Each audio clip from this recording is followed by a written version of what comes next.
What is going on, y'all? KMBest here. Let's take a look at the best decks to climb in Marvel Snap. In a month that has been dominated by various forms of Shadow King mid-range, I think it's taken a while for this deck, a deck that I think is actually quite good into Shadow King mid-range, to percolate its way to a play rate that is actually representative of how strong that it is, which is very strong. This is the Iris list. It is effectively a sort of small move list, but instead of relying on things like Human Torch, it is actually leaning into being a Juggernaut Cosmo deck, taking the small scalers, Craven Sam, Batroc, that package, and then playing a lot of generally decent stuff around it. This is a deck that uses its interaction to deal with both the very common Deafening Chord and Shadow King style of things that are going to try to mess you up, and then also to deal with whatever amount of random combo stuff you're going to run into. One of the things that is unique about making a tier list like this is I can only base it on my personal experience and the personal experience of other players at the top level of Marvel Snap, which means that there is inherently a little bit of a bias towards decks that are pretty hard. And this is a pretty hard deck to play.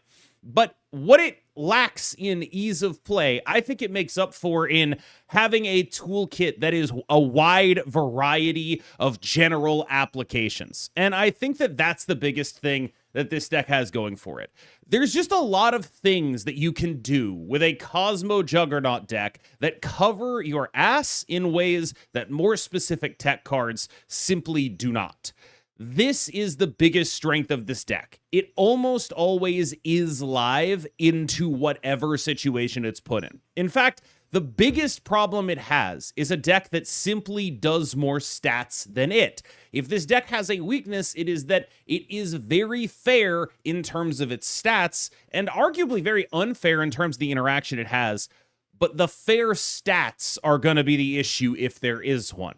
So when it runs into something like Ramp, it leans pretty hard on, say, a Juggernaut, on guessing where the stats are going, on making sure that they overcommit to a lane and then playing around what their maximum output is in another lane. All of that stuff is crucial to your matchup spread, so this is a really good deck, but it is also a really hard one. Arguably the success story of the season, the Ramp deck is just generally an elite deck that does generally elite things, as is typical of the Ramp archetype. It has probably the best ratio of power to board slots that any deck in the entire game has. It is one of the few decks that can leverage the powerful 5-drop interactive cards. Frankly, if you ask me what this deck most closely resembles, I would argue the thing it most closely resembles is Aurora. A lot of the advantages of Aurora are in this deck, with a lot of the disadvantages removed. I think people look at the random cards in Aurora as an advantage sometimes, and it definitely isn't. This deck is accessing that extra energy fairly regularly at about the time the Aurora deck accesses its extra energy, as long as it's drawing well, and it's better at using it. And the real thing that overlaps with Aurora to me is that Aurora was the deck that previously was the one that was able to access these powerful 5s. With the addition of Chamber, with the addition of War Machine to being a 5 cost, this deck has just become, to me, better Aurora. That's the role it's playing in the metagame. If you can't outpower this deck, it is so consistent that it's going to be able to outpower you. There are so many good, consistent, and clean draws in this deck. It is a very face-up deck, but that face-up thing is so powerful. You could put 35 points in one lane and then turn 6, 27 points somewhere else. And yeah, if your opponent can beat that, they beat you. But there are a shocking amount of decks that simply can't keep up. I am a big fan of stock Maverick, despite the metagame being pretty hostile to the archetype. The metagame, of course, being very Shadow King heavy, Cosmic Ghost Rider heavy, some Deafening Chord, although probably a bit less Deafening Chord. I still think people play V-Hand correctly. V-Hand's still a good deck, but it is a little bit better than when everything was V-Hand and Ramp for this deck. It's just not all that much better. This is still a deck that is powerful. Fundamentally, what it's able to do is leverage a mixture of combo output in matchups where your opponent can't interact with the combo. That's your Jocasta stuff. Compared to playing as a sort of mid-rangey attack all 3 lanes with some reasonable power Surfer deck. you have a game plan in basically every matchup. I think that this is one of the most consistent decks in the game. I think it is extremely powerful. I think it is extremely solid. Just a very good competitor that mixes the ability to be a combo deck with the ability to be a competent mid-range deck. This does stress, like, your understanding of which one of those lines to go for based on a couple of early plays. You're going to have to do some recognition when you play this deck. Oh, my opponent is playing deck X. I expect interaction Y. This informs my choice to either commit to being a combo deck or not commit to being a combo deck. That's a lot of your early game thought process. And, you know, sometimes it's also like, do I have the ability in my hand to do it? But a lot of the time, what this deck has is enough power to win almost every game. Now, the Maverick thing is another, like, if you're doing Maverick Jocasta, figuring out where you want those procs to happen on the final turn of the game, that's another little, like, oh, I got to really worry about that. If you have a good target for those procs, like a Brood, that's the kind of thing that you're like, all right, 2 of them go into that, the rest of them go into something really big that goes on the Maverick lane. Like, that kind of thinking is what you're going to have to do on the final turn of the game. So a lot of it is going to be on the first couple turns of the game, what kind of deck am I? And then on the later turns of the game, what are the specifics of my game plan based on the situation that I'm in? One of the weird things about this metagame is it's hard to know exactly what the combo deck is, because the tech stuff in the metagame is actually quite good at beating a lot of combo deck stuff. There are several contenders. I have opted to say that I think this Nimrod list is probably my favorite combo deck of the bunch, but there's plenty of options if you want to play a combo deck in this metagame. In fact, I think stuff like Mr. Negative, which we'll talk about in a bit, is a very well-positioned and very reasonable choice. All of this is to say that while I think we're fairly confident about what mid-range decks are good and what we can do in that space, I'm a little less confident in saying what I know to be good combo decks, because it's a little harder to make one. A lot of that is down to the Cosmic Ghost Rider kind of stuff. Like, that's just quite good against a lot of combo setups. The more CGR Deafening Chords there are, combo setups tend to be a little bit on board, right? Like, if you're playing a Living Tribunal deck, you get got. If you're playing a Moonstone deck, you get got. If you're playing a Jocasta deck, you get got. So you need to be a from-hand combo deck, right? And that leaves you with Hela. It leaves you with Mr. Negative. Hela might not have enough points to compete. That's a thing you run into. And Mr. Negative is Mr. Negative, which is to say it's a good deck, but it's going to feel a certain type of way when you play it. This sort of leads me to the Nimrod stuff, because it is, or can be, a little bit on board. Like, there is a Kid Omega here. You don't like seeing that happen. But a lot of the time, you can just do a lot of output from hand in a powerful way. You have this backup line of, like, I have a gigantic Black Panther that I heat at my opponent and then revive with an Adamantium infusion. That kind of stuff is good. Panther Zola, that kind of stuff is good. You have to worry about interaction, but I do think that this deck rides the line of, like, it doesn't have as much weakness to the commonly played tech. There is some, don't get me wrong. But it also doesn't have, like, the lack of power or consistency that I think some of the other lists may have. A very solid stats vomit deck that a couple of top players have been playing in top 10 recently. This is just a consequence of the fact that because Ramp is so consistent and good, because the Iris deck is so consistent and good, we have a lot of these decks that are, like, pretty good, but their skill ceilings, or not their skill ceilings, their point ceilings aren't prohibitively high. They're just, like, normal high. And that means that you can play a deck like this and have a lot of output and do some Werewolf Merlin stuff, and you can end up with potentially a better deck than the typical Wolf Pile deck. That's not to say Wolf Pile is not still amazing. Wolf Pile is an elite, powerful, very strong deck. This is just a deck that is built to take a little bit more out of the end game, in the sense of, like, the current Wolf Pile end game is this Annihilus Sentry stuff. It's very mediocre. What if instead our end game was Hitmonkey Sage with a Black Swan? That's sort of the premise here. And I think it's a good premise to have, because this has a lot of the strengths of Wolf Pile without the thing that I think is probably the most notable weakness of the deck, which is to say you're playing this very mediocre kind of package on the back end. Now, that's not to say the AV package in here isn't also mediocre. It's not the greatest thing in the world to play AV Shadow King. It's just kind of a thing you have to do in this metagame. The AV is the addition on here. The Shadow King's just like core. The rest of this, though, like there is something to this. Just saying like, okay, look, there's the other Wolf Pile deck. Fine. We'll live with that. It's whatever. That's going to be how things are.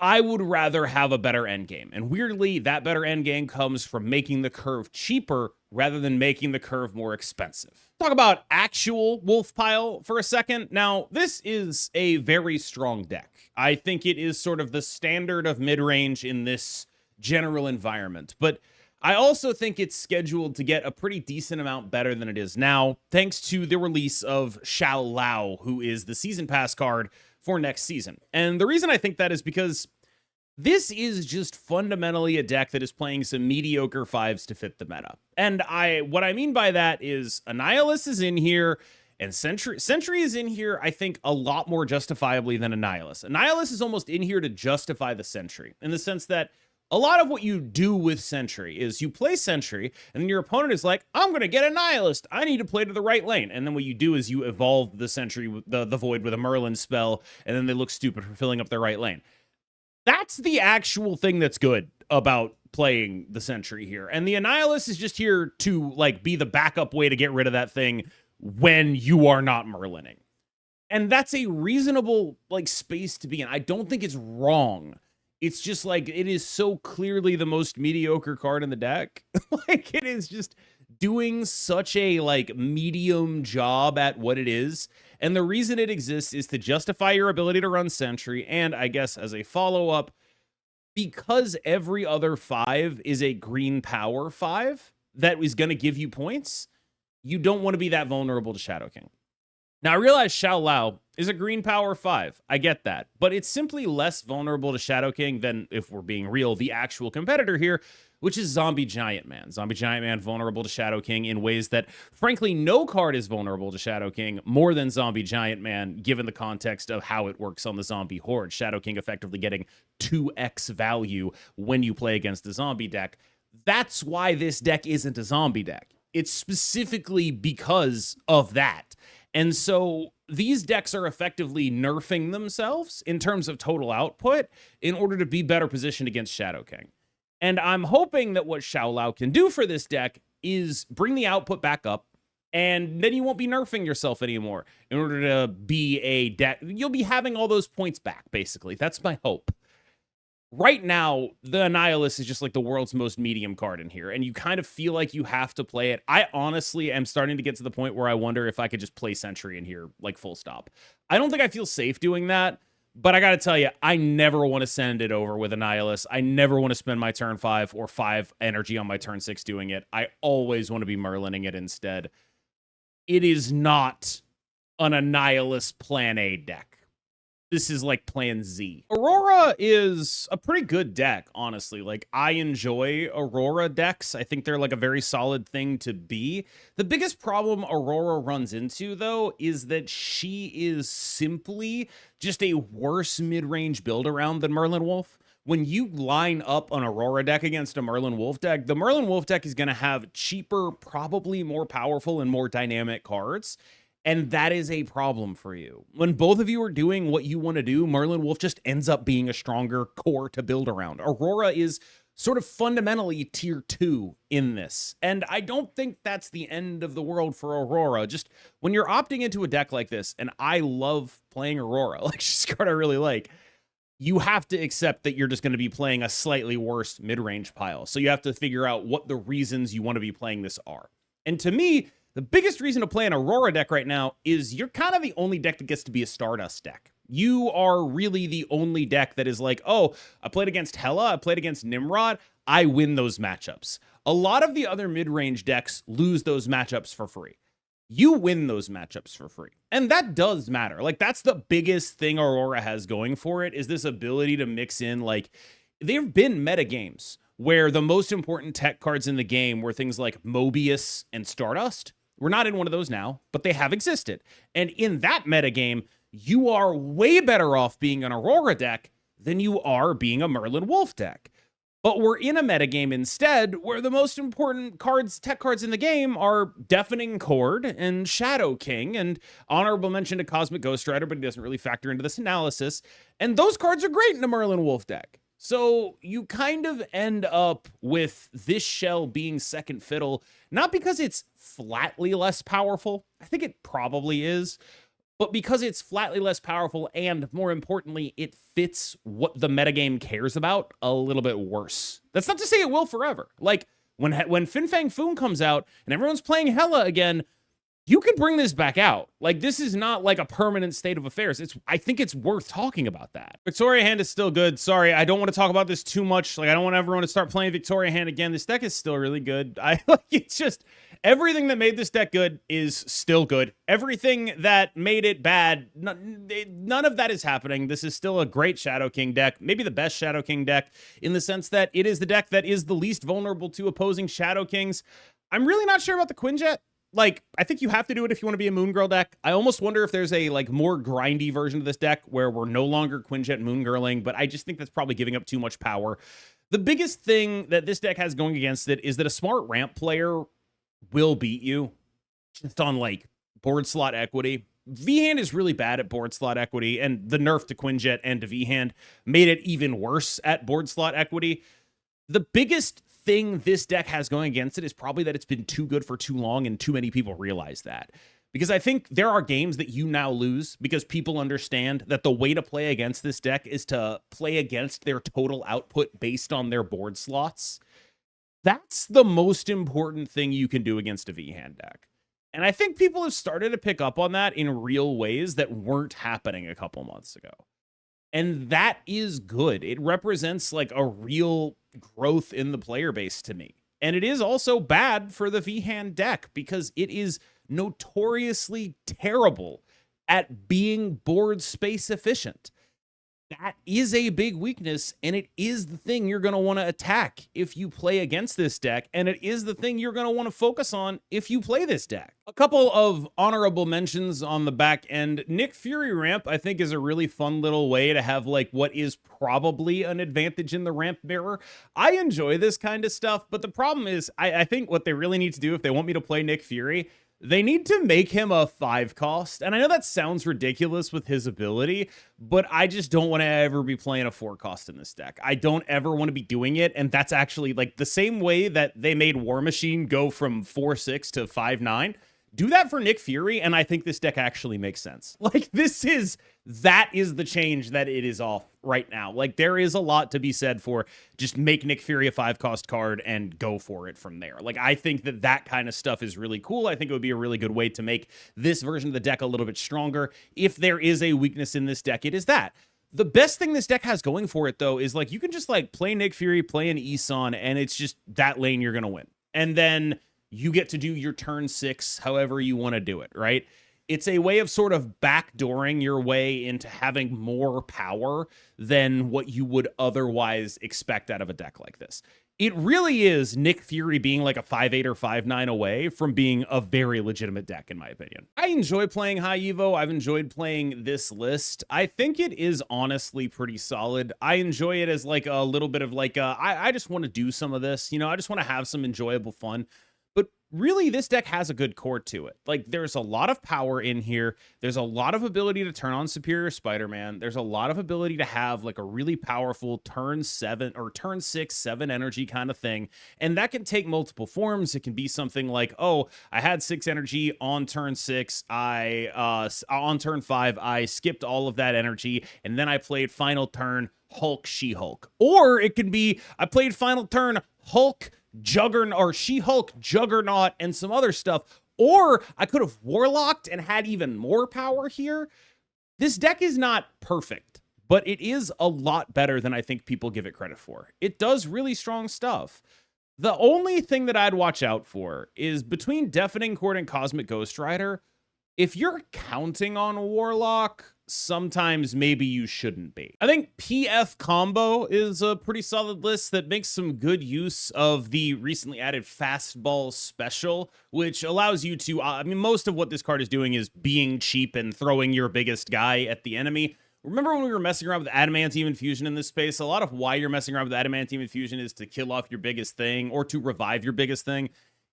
Having this means that you can target kill off your biggest thing, which is not the exact same in terms of targeting, but it can be functionally pretty similar. Playing something like this instead of, carnaging a couple of things, not gonna be as bad for you. And this also comes with like bigger upside. It's effectively 2-cost Venom in this deck, which gives you some really, really powerful stuff to do late in the game. Adamantium infusion into reviving the thing that you killed off with a Phoenix Force, or not adamantium infusion, I'm sorry, fastball special into reviving the thing you killed off with a Phoenix Force on turn 6, or whenever you have 6 energy, which frankly could be turn 5. Plenty of stuff like that. Like, there's really cool things you can do if, for example, you say got a zombie giant man down on 4 and have a superior Spider-Man giving you extra energy, and you have a Kid Omega there. What you can do is like revive. You can kill off your zombie giant man, revive your zombie giant man with a PF, and then, blow it up the PF with the Kid Omega at the same time.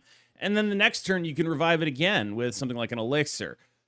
That kind of stuff is strong. Like, this deck just does, like, you look at this and you're like, oh, it dies to Shadow King.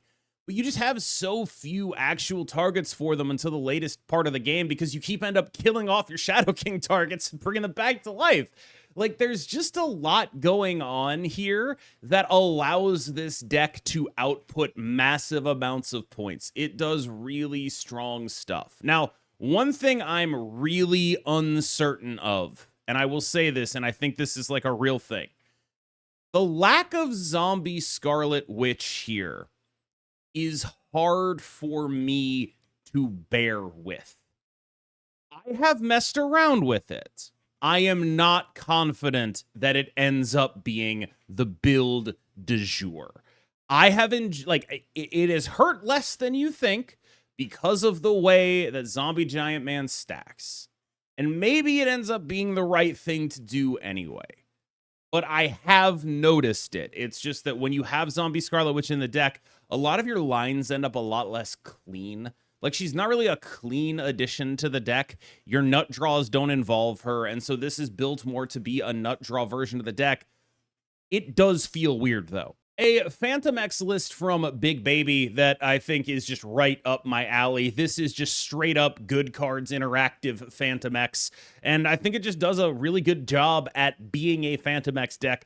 Fantomex has received a lot of negative reviews, I think, and myself included, but a couple of players who I respect have been saying, like, look, I think Fantomex is probably better than Aurora right now, which is, I think, an argument for it actually being like a pretty good card. And this is a pretty good card when it works. There are some legitimately strong things to be doing in here. Fundamentally, this is just a Shadow King mid-range deck that is playing disruptive cards in the form of Moon Knight, and then occasionally like things like Gambit, Fantomex count as disruptive. You're doing this disruptive thing. You're allowing yourself to put this point output on the board. And you have the cool thing about this deck that you end up getting a lot out of is, like, you have final turn discards that are good. A lot of the time, like, you're hard up looking for, like, a good destroy. That's a thing that'll happen. Luna Snow covers that. Killmonger covers that. Occasionally, Nico Minoru covers that. You'll get your destroys. Your final turn discards doing things like Marrow and Proxima Midnight, that's kind of sick. Your Lady Deathstrike as like a combination, get rid of some stuff and get a destroy going on, that's kind of sick. The less stuff your opponent has on the board, the better your Fantomex is. The more of your stuff, like the relatively larger amount of things it's affecting, the better. Well, that's not an absolute rule, but I do think this is like a pretty solid, reasonable deck. Poor Mr. Negative. I think that it is a very good choice outside of being almost priced into being a Magic deck. That's sort of my biggest beef with Mr. Negative, is that it just is a Magic deck, and I don't want to be a Magic deck when so many people are playing Merlin and all the ramp decks are playing Legion. I don't want to do it. Everything else about this deck makes so much sense. Like, legitimately, every other thing this deck does is so good. It is so sick being a null Shang-Chi deck. That's awesome in a world where people are playing ramp stuff. That's the coolest thing on earth. It is so sick being a Mr. Negative deck when people aren't playing any Mobius. There's so much going for this deck. And then it's also a magic deck, and there's just enough stuff that scams you that I don't feel confident in the deck. And I don't know if I have it in me to play non-magic Mr. Negative because it just seems like it makes such little sense. There's something here. I swear to God, there is. I don't know if I know what I have to do. I just don't know if I have the strength to do it. You know what time it is, baby. It's destroy time. Let's some Troys. This is the last deck on the tier list, as always. The most famous honorable mention there has ever been. You know what it is. Destroy has the same problems it's always had. It has the same upsides it's always had. This is a deck that if you want to access the combo half of it, you have to draw correctly. If you don't access the combo half of it, you're playing a fairly medium mid-range deck that is mostly just going to get run over by whatever interactive piece your opponent is able to have access to. That's the biggest problem this deck has. I do want to spend a little bit of time talking about Weapon X and why it doesn't make sense here. Weapon X is basically asking to lose even more to the best tech cards in the game. It's bad against Shadow King. It's bad against Deafening Chord. It's even bad against a Cosmic Ghost Rider somehow. There's just not a lot going for it there. But what really makes it worse is that the thing that Destroy has that manages to keep it on every tier list I make, even though it's not very high up, is that it has the ability to access an extremely powerful turn 6 of like Null and a giant Deadpool. That's the thing, is just that it has that access to these explosive turn 6s that can beat nearly anything in the game. That's a very reasonable thing to do. I just think that the biggest problem this deck has is that it can't always access that. And when you put Weapon X in this deck, you actually take time off from building that plan up for something that is much more face-up and interactable with by your opponent. And that's the biggest thing that makes Weapon X not make sense here. All right, y'all. Thank you so much for watching. As always, I have been KMBest. You have been phenomenal. And I will see you in the next one.